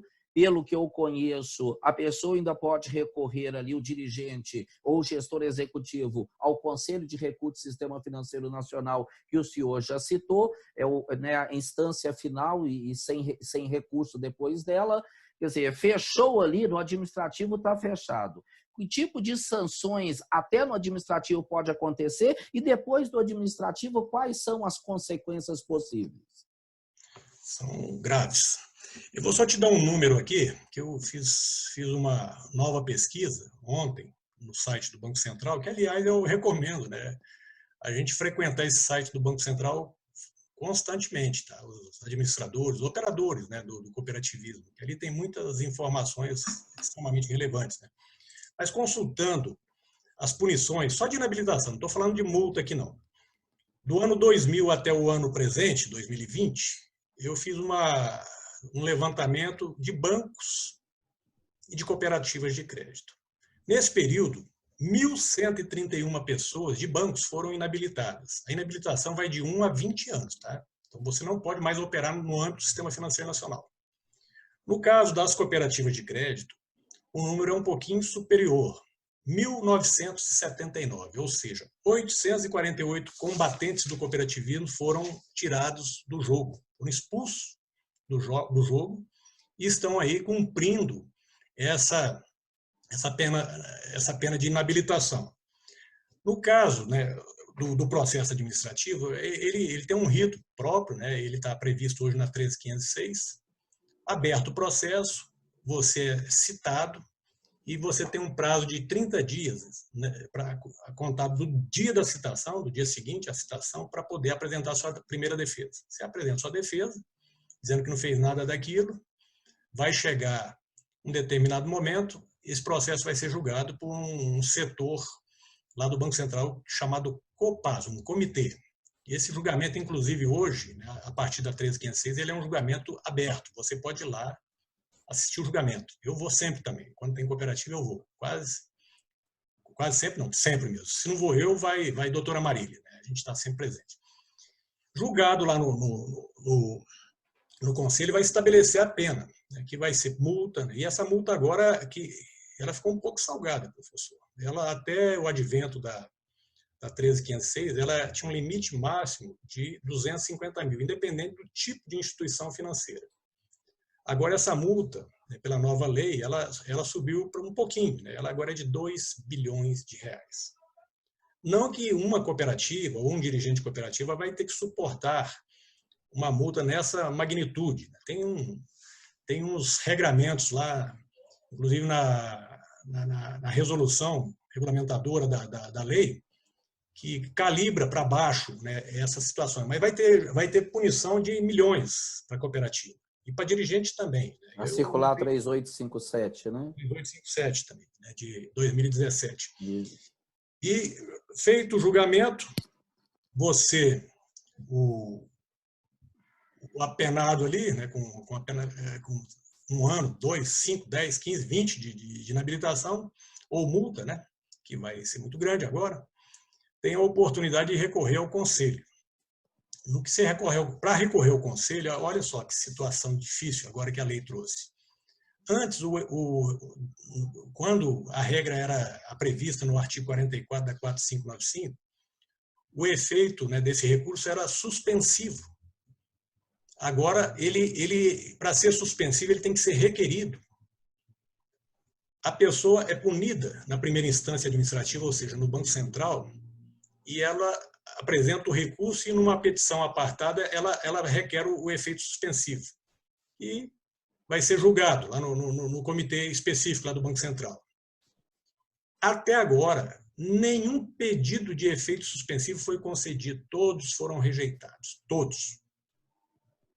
Todos. E não só para cooperativas. Eu acompanho diariamente o boletim, né, de publicação do Banco Central no site, e eu não vi ainda uma concessão de efeito suspensivo para quem quer que seja. Isso foi digo eu, que foi um descuido do setor cooperativista ou do setor financeiro, porque é uma dificuldade muito grande que vai acontecer. E aí, você ainda, mesmo sendo rejeitado nesse comitê, você tem a oportunidade de recorrer a um segundo comitê lá dentro do Banco Central, que também já fizemos isso oficialmente, né? E não conseguimos nesse segundo comitê. Julgado nesse segundo comitê, o processo está resolvido ali em primeira instância, né? E vai subir para o conselho. Mas só que no que vai subir para o conselho, pela nova regra, o setor competente lá vai notificar a cooperativa e os dirigentes para desocupar o posto em 60 dias sob pena de multa. Teve julgamento de primeira instância, está pendente ainda o julgamento de segunda instância, mas você já sai do posto, já está afastado. Já teve uma situação de um banco que recorreu e a Justiça Federal disse que não está errado. E manteve as pessoas até o julgamento da segunda instância. Não sei se a liminar foi cassada posteriormente, né? Mas já teve de um banco. Agora, um outro problema, professor, que a gente vê muito lá no Conselho. E a gente convive com os advogados dos grandes bancos, né, dos grandes escritórios brasileiros, né? E sempre que eles perdem alguma coisa, eles dizem, olha, nós vamos para a justiça agora. Quando a gente perde lá, e a gente tem mais perdas do que os bancos, né? É mais severo o julgamento lá no Conselhinho, no Banco Central, inclusive, é mais severo para a cooperativa do que para banco. Por quê, doutor? Olha, Na sua percepção, logicamente. É uma pergunta que eu ainda não tenho a resposta. Mas eu presumo que é mais complicado para nós, porque muitos assuntos que chegam lá para julgamento são assuntos assim que inacreditáveis, situações inacreditáveis que você fica pasmo. Darei um exemplo. Na última vez que eu fui ao julgamento de primeira instância lá no Copaz, fui lá só para assistir, porque tinha cooperativa, tinha 4 cooperativas. E uma cooperativa solteira, inclusive, tá? Vinculada a nenhum dos sistemas organizados em segundo e terceiro piso. Aí várias irregularidades, e a que mais chamou a atenção foi a seguinte. Teve uma eleição em 2015 para recompor o Conselho Fiscal e o Conselho de Administração, no final de 2015. E mandaram a documentação lá para registro no Unicad e observaram que uma conselheira fiscal suplente estava com um problema. Não é problema de cadastro, com irregularidade, né, de declaração, né, de declaração falsa, nada disso. Era final de 2015 e essa pessoa tinha morrido, falecido, em 2012. E isso apareceu no processo dessa cooperativa. Quando o relator tocou nesse ponto, todo mundo que estava presente, inclusive os julgadores, né, a procuradora do Banco Central que acompanha esses julgamentos, e os advogados de bancos, né, de cooperativas que estavam presentes, todo mundo olhou para mim, pensando que eu fosse o advogado representando essa cooperativa. E terminado o julgamento, né, eu tinha feito uma coisa que a gente faz muito, né, a gente escreve os livros, né, coordena coletânea na editora Vincere, e toda edição de livro a gente faz doação desses livros lá no Conselhinho, lá no Copaz, lá no Banco Central, nos tribunais superiores. Só um parênteses, o senhor já é autor e coautor de quantos livros? Olha, deve ter uns 20. 20 com certeza. Pode 20. Continuar, eu só queria fazer esse registro. Mas aí, no que terminou, eu estava conversando com um servidor aposentado do Banco Central, né, que a gente conversa muito, né, ele é a partir da aposentadoria dele, e nisso o presidente lá do comitê veio, doutor Amilcar, assim, sorrindo, né, falou, é por isso que fica difícil. Aqui a situação das cooperativas, né, situações como essa aí dificulta muito, né, e isso aí é uma das mais simples que eu estou te contando, professor. E atenta contra o nível de profissionalismo do sistema, né, doutor? E essa não questão... são todas cooperativas que fazem a sessão, é a minoria. Mas, logicamente, que esse pessoal que trabalha com isso vê, são essas situações, né? Mas, por falar nesse servidor aqui aposentado, né, a gente acaba de ter uma honra muito grande, né, porque ele foi um dos personagens que ajudou a elaborar a medida provisória 784, que resultou, depois de ser rejeitada, inclusive, na Lei 13.506. Ele foi autor dessa lei. Né? Ele escreveu um comentário à Lei 13.506 é basicamente cópia da medida provisória 784, eu estou errado? Não é cópia. Praticamente, poucas coisas mudaram. Né? Aí ele conta, né, no livro que ele escreveu, até foi uma provocação minha, né? Com todo esse cabedal, 41 anos de Banco Central, né? 13 anos aí na área de fiscalização, né? No antigo DECAP, faz um comentário. Aí ele fez um comentário, mas antes de fazer o comentário à lei, ele conta a pré-história do processo sancionador no Brasil, né? Começando lá na época do Império. E vem contando passo a passo, né, todas as dificuldades enfrentadas a partir do Banco Central, da criação do Banco Central. E depois entra no comentário, né, tanto da parte do Banco Central, né, que essa lei ela abrange também o processo sancionador da CVM. Né, e você precisa ver os comentários. Né, e esse livro já está na editora numa editora, já foi encaminhado para uma editora. Ele me deu a honra de ler em primeira mão, porque me pediu para fazer o prefácio. E podem ter certeza, vai ser uma obra, ela vai chegar breve. Ela vai ser uma obra de suma importância para quem opera no cooperativismo, no sistema financeiro como um todo. Ela não é específica para a cooperativa, é para o sistema financeiro, porque a lei é geral, né? Mas vai ser um instrumento aí de facilitador, vamos dizer assim, inclusive para ajudar a melhorar a nossa governança corporativa. Daqui a pouco chega essa obra, né? Mas o processo, né, concluindo aí a questão, o processo, ele na primeira instância, ele vai ter essa dificuldade, né, que tem que pedir o efeito suspensivo, que nunca foi concedido até agora. Eu acho que poderia, inclusive, ser um dos pontos para a nossa OCB, junto à Frente Parlamentar do Cooperativismo, a FRENCOP, né, buscar uma modificação, né, nesse aspecto, né, voltar ao status quo ante, né, ou seja, lá, o parágrafo 5º do artigo 44, que permitia o efeito suspensivo. Porque, veja bem, se na política você... tem a polêmica aí da prisão de segunda instância, né? Hoje já não tem mais, né? Você pode continuar se candidatando, né? Mesmo julgado em segunda instância, né? Tem essa polêmica. Eu não quero... Vou até fazer um corte aqui, não vou entrar na política, não, que não é nosso objetivo. Não é nosso objetivo. Mas, apenas analogia. Analogia, né? Mas a questão... Aí o processo sobe, depois... E a pessoa já está afastada. E lá na frente, no conselho, ele consegue êxito, né, no recurso dele. E aí? Já foi substituído? Quem vai pagar? Já teve dano, inclusive detalhe, moral.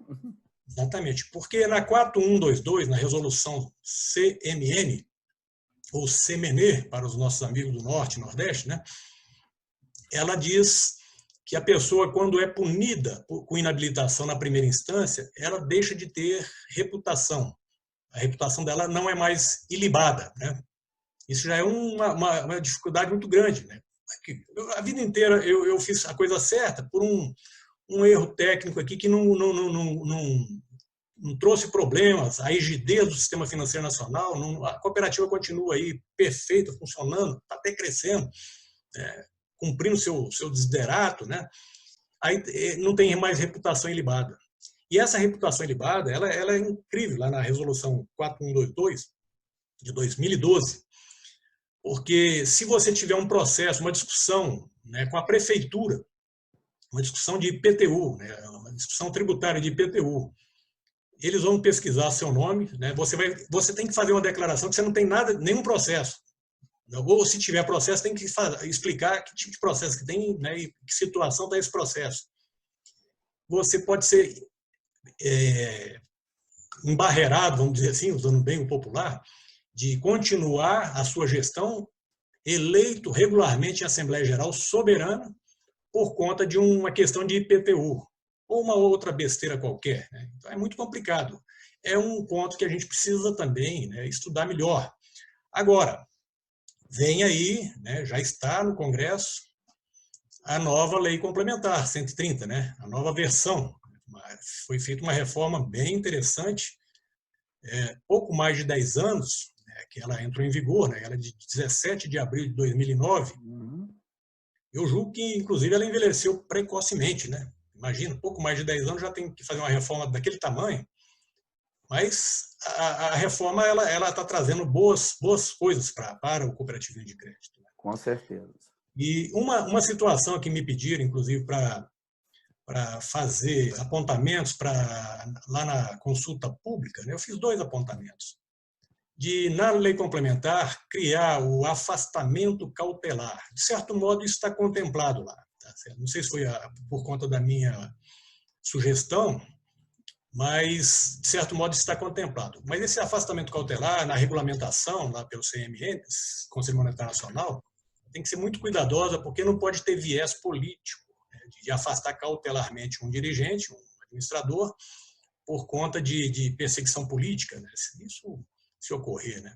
Correto. E fiz uma outra sugestão, professor, e essa eu acho relevantíssima, que como a lei ainda não está em vigor, né, ainda tem muito tempo para a FRENCOP, para as nossas... Gente, é uma proposta que foi entregue no dia 10 de março no Congresso Nacional, inclusive com a presença do presidente do Banco Central, né, e o nosso presidente da OCDE, objetivando a reforma da Lei Complementar 130, né, de 2009. Então, está em curso, né, quer dizer, o Congresso ainda vai apreciar, né, professor? Exatamente. Mas uma outra coisa que eu aproveito a oportunidade, porque eu sei que muitas pessoas vão assistir esse vídeo, é para colocar no contexto da nova 130 um instituto chamado Representação para Fins Penais.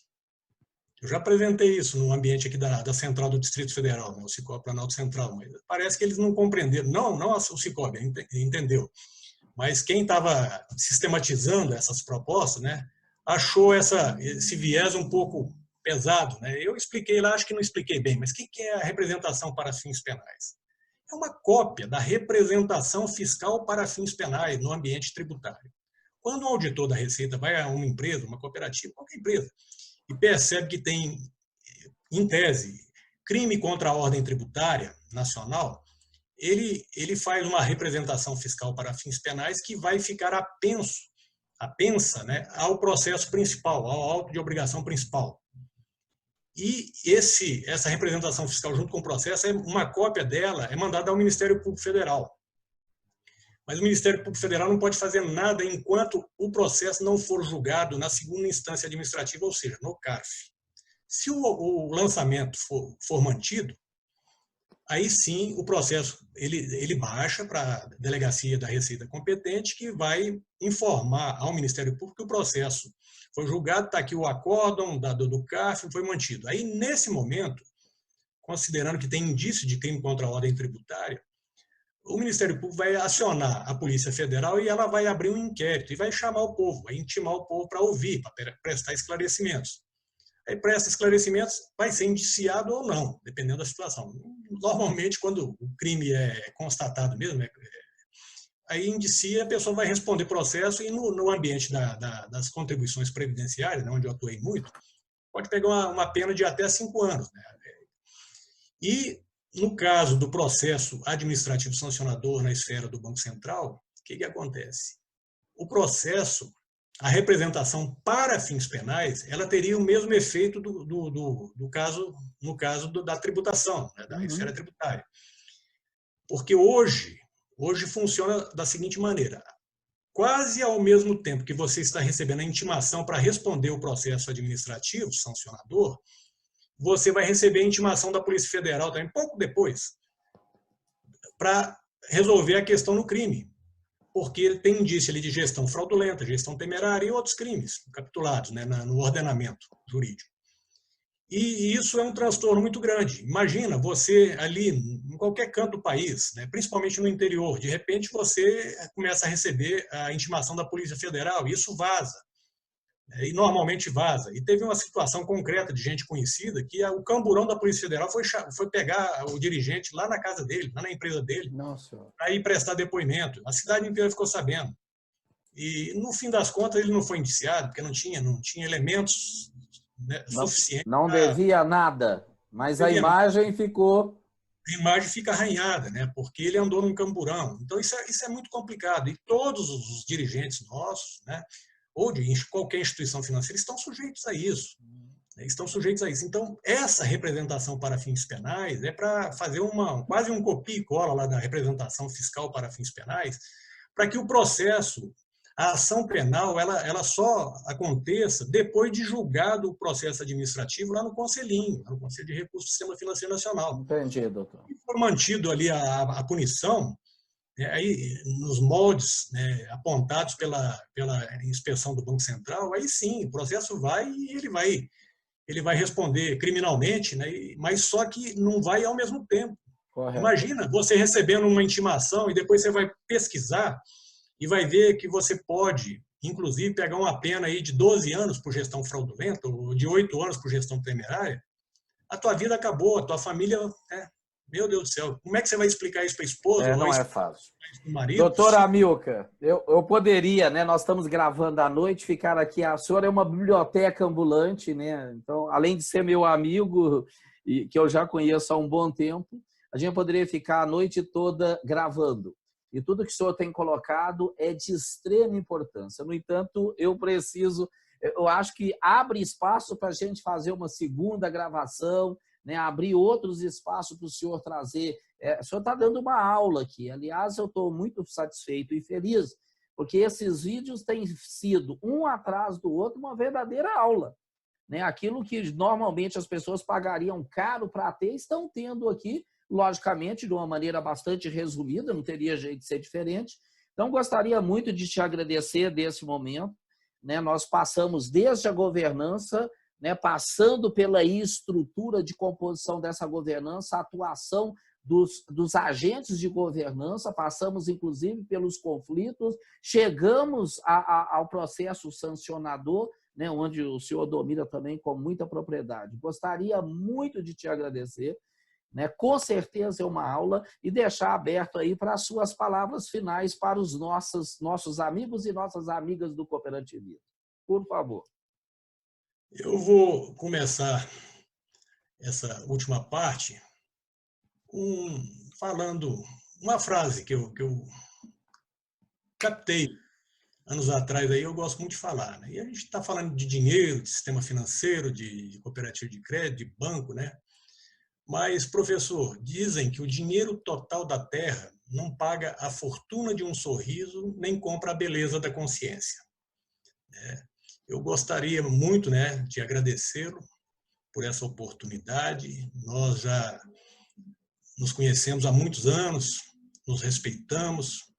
Eu estou extremamente feliz, né, apesar da pandemia, né, por ela, inclusive, ter permitido, né, esse tipo de bate-papo, né, porque antes era aquela correria, era encontro no aeroporto aqui, outro acolá, quando encontrava, né, ou um WhatsApp daqui, outro dali, né, muito raramente, mas daqui foi um momento ímpar, né, eu te digo, relevantíssimo para mim, né, essa experiência e toda é fruto, né, da oportunidade que o cooperativismo me deu, né. Eu sou muito grato ao cooperativismo, a todas as esferas por onde passei, por onde eu estou. Eu sou muito grato, porque o cooperativismo ele me mudou, né, para melhor. Ele consegue moldar as pessoas para melhor, né. Quisera um mundo cooperativista, quisera vivermos numa república cooperativista, como sonhava Charles Gide, lá da escola de Nîmes, na França, né? Ele falava muito da república cooperativista. Charles Fourier. Essa turma toda, né? Os precursores, né? E a gente aqui tem uma incumbência de continuar o estudo, né? De aprimorar a doutrina, de gerar jurisprudências, né? Para melhorar a performance das nossas cooperativas, de qualquer ramo, né? Independente do ramo. E dizer que, na verdade, está difícil agora. Está tão bom essa prosa. Né? Não tenho dúvida. A gente ia ficar muito tempo aqui, mas eu sei que é limitado. Né? Mas agradecer de coração. Tenho certeza, como das outras entrevistas, né? Tenho certeza que vai ser de grande utilidade para as pessoas que tiverem o cuidado, né? Tiverem o tempo de assistir. E te digo, com toda a franqueza, eu estava um pouco ansioso e um pouco preocupado com esse momento, né? Porque as autoridades que me antecederam aqui, né, relevantíssimas, né, e gente que conhece muito do cooperativismo, né, eu falei, era melhor eu ter sido convidado o primeiro convidado, né, mas acho que correu tudo bem. E digo a você, né, governança, gestão, tudo isso depende de muita educação. E nós temos que ter humildade, independente do posto que a gente ocupa na cooperativa, na empresa, onde quer que seja, a gente tem que voltar sempre ao banco da escola, voltar mesmo, frequentemente, porque nós, além de termos que cumprir toda a legislação do sistema financeiro, nós temos que cumprir a legislação das cooperativas. e entender isso muito bem, né? E é um emaranhado de normas, né, que precisa de se conhecer. Então, o administrador, o órgão de governança, todo esse pessoal tem que ir para a sala de aula sempre, né? Porque a educação é fundamental. Lá atrás, né, nas décadas de 50, 60, né, o Brasil, comparando com a Coreia do Sul, né, vamos dizer, ele tinha 18 vezes mais índices superiores do que a Coreia do Sul. Nos dias de hoje, quais os indicadores da Coreia do Sul em relação ao brasileiro? Acho que inverteu e passa de 18. É um negócio impressionante, porque lá houve uma preocupação maior com a educação. A educação é tudo. E eu encerro aqui, muito, muito feliz da vida, encerro também com outra frase que eu capturei aí nas andanças, né, que é o seguinte: não há um mestre ausente da escola do mundo, mas sim aprendizes que fogem indefinidamente à lição. Muito obrigado, meu mestre. Obrigado ao doutor Amilcar, né? O mestre aqui é o doutor Amilcar. Esse pessoal que vem aqui é sempre muito educado. Obrigado mesmo, doutor Amilcar. Eu gostaria muito de deixar também um abraço para a Mariana, para a Marília, né? São pessoas muito novas e expoentes já no direito, especialmente no direito cooperativo. Obrigado também a você que está conosco, né? Seja de manhã, à tarde, de noite, participando, ouvindo esse vídeo, essa verdadeira aula de doutor Amilcar.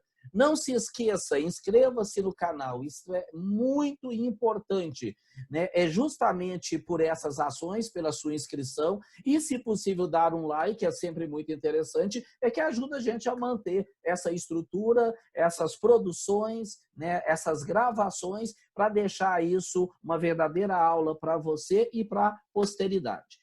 Muito obrigado, obrigado ao doutor Amilcar, obrigado a você e até uma próxima. A gente se encontra em qualquer momento. Abraço, tchau!